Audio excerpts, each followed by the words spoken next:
اب جو بڑا بیٹا پیدا ہوا قابیل، اس کے ساتھ ایک لڑکی پیدا ہوئی، حسین و جمیل خوبصورت پیدا ہوئی۔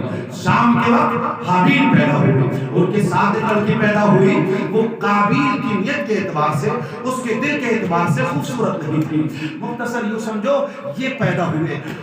آدم علیہ السلام نے قابیل کا نکاح اس سے کیا جو حابیل کے ساتھ پیدا ہوئی تھی، لیکن وہ خوبصورت کم تھی، اور حابیل کا نکاح اس سے کیا جو کہ قابیل کے ساتھ پیدا ہوئی تھی۔ یہی شریعت آدم تھی، آدم علیہ السلام کی شریعت میں یہی جائز تھا، لیکن قابیل کو ٹینشن ہوا کہ جو خوبصورت تھی وہ میرے نکاح میں نہیں آئی۔ اور ایک دوسری روایت بھی ہے کہ دوسری ایک اور روایت ہے، میں ابھی آگے بتاؤں گا۔ قابیل نے حابیل کو دیکھا، اس کے دل میں حسد پیدا ہوا۔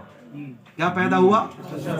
بغض پیدا ہوا۔ اچھا، ہر ایک چیز حسد بغض نہیں ہوتی ہے، کبھی کبھی بھائی آپس میں ناراض ہو جاتے ہیں کسی چیز کو لے کر کے، تو ایک بھائی کہتا ہے میرا بھائی مجھ سے حسد کر رہا ہے، آدمی ترنت یہ کہتا ہے حسد کر رہے ہیں۔ کمنٹ پڑھو تو لکھ کے آتا ہے حاسدین جل جائیں، آپ پڑھتے رہو بولتے رہو۔ ہر چیز، ہر ایک ناراضگی حسد کا سبب نہیں ہوتی۔ بھائی ہے ناراض ہو رہے کسی چیز کو لے کر، اور ایک بھائی یہ کہے کہ فلاں بھائی میری دولت سے کر رہا ہے، میری شہرت سے کر رہا ہے، ایسا نہیں ہے۔ ہو سکتا ہے وہ تیری کسی محبت کا خواہش مند ہو، تو نے کوئی محبت سے اس کے ساتھ پیش نہ آیا ہو۔ قابیل حابیل سے حسد کرنے لگا، جل گیا، جو خوبصورت تھی وہ میرے نکاح میں نہیں آئی۔ اچھا، دونوں کا کام کیا تھا؟ حابیل جو تھے وہ کاشتکاری کرتے تھے، اور قابیل جو تھے وہ بڑے گیری کا کام کرتے تھے۔ حابیل بڑے گیری کا کام کرتے تھے اور قابیل کرتا تھا کاشتکاری کا کام۔ یہ ان کا مشورہ تھا، یہ ان کا کام تھا۔ اب آپ سے ایک بات کہنا چاہتا ہوں، قابیل کو حسد ہوا، اور حسد اس حد تک بڑا، آدم علیہ السلام جب کعبے کا طواف کرنے گئے، قابیل نے دیکھا باپ گھر پہ موجود نہیں ہے، اس نے حابیل کو باہر لے جا کر کے پہاڑ کے پیچھے لے گیا، اور قابیل کو دھوکے سے اس کے سر پر ایک پتھر مار دیا۔ بڑے بھائی نے چھوٹے بھائی کے سر پر پتھر مارا، قابیل نے حابیل کے سر پر پتھر مارا۔ انسانیت کا سب سے پہلا قتل قابیل نے کیا ہے، اور قتل کس کا ہوا؟ مقتول کون ہے؟ حابیل۔ قابیل نے سگے بھائی نے، بڑے بھائی نے حابیل کا قتل کیا، پتھر سر پہ مارا۔ حابیل کا انتقال ہو گیا۔ اب انتقال ہو گیا، قابیل پریشان کہ آدم لوٹیں گے، معلوم کریں گے حابیل کہاں گئے، میں کیا جواب دوں گا؟ اتنی بھی عقل نہ تھی قابیل کے اندر کہ اس لاش کو ٹھکانے لگایا جائے۔ پریشان ہے قابیل، کیا قتل تو کر دیا، حابیل کو مار تو دیا، لیکن اس کو چھپاؤں کہاں، رکھوں کہاں؟ باپ کو جواب دینا ہے، کیا جواب دوں گا؟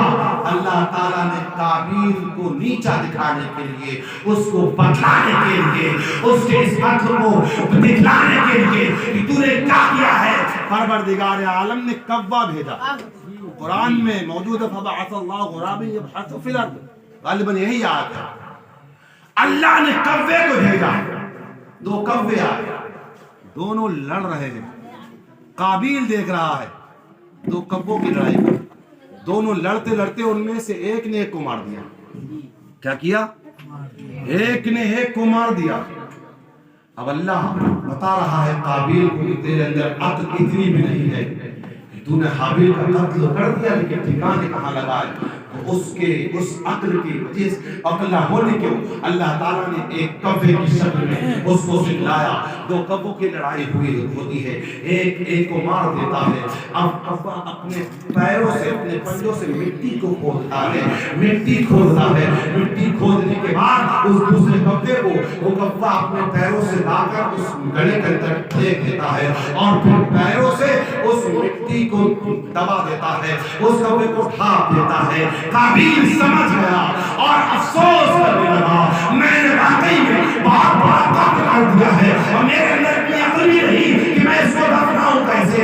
اللہ نے دو کووں کو بھیجا، اور قابیل نے فوراً ایک گڑھا کھودا، اور کھودنے کے بعد اپنے حقیقی بھائی کو اس گڑھے کے اندر دفنا دیا. انسانیت کا پہلا قتل انسانیت کا وہاں پہ ہوا تھا. اور آج تک بھائی بھائی کا دشمن ہوا ہے, دوست دوست کا دشمن ہو رہا ہے. مسلمانوں, میں کہنا یہ چاہتا ہوں, غلطی ہوتی ہے انسان سے. قرآن فرما رہا ہے خطا ہو جائے تو خطا ہونے کے بعد آپ اکڑو مت, اتراؤ مت, اللہ کی بارگاہ میں آؤ. فتح اجتہادی آدم سے ہوئی تھی. آدم روتے رہے, بلاتے رہے, اللہ نے معاف نہیں کیا, لیکن معاف کب کیا؟ جب آدم نے امام الانبیاء کا وسیلہ دیا تو آدم کی خطا اجتہادی کو معاف.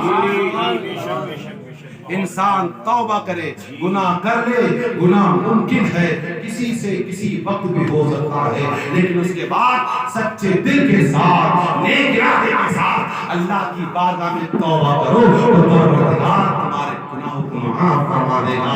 توبوا الی اللہ, ایسی توبہ کرو جو آگے کے لیے درس عبرت ہو جائے, نصیحت ہو جائے اور تاریخ بتاتی ہے. جن سے گناہ ہوئے, جن سے خطائیں ہوئی, جب انہوں نے اللہ کی بارگاہ میں سچی توبہ کی تو شراب کی بوتل دودھ کی بوتل سے بدل گئی.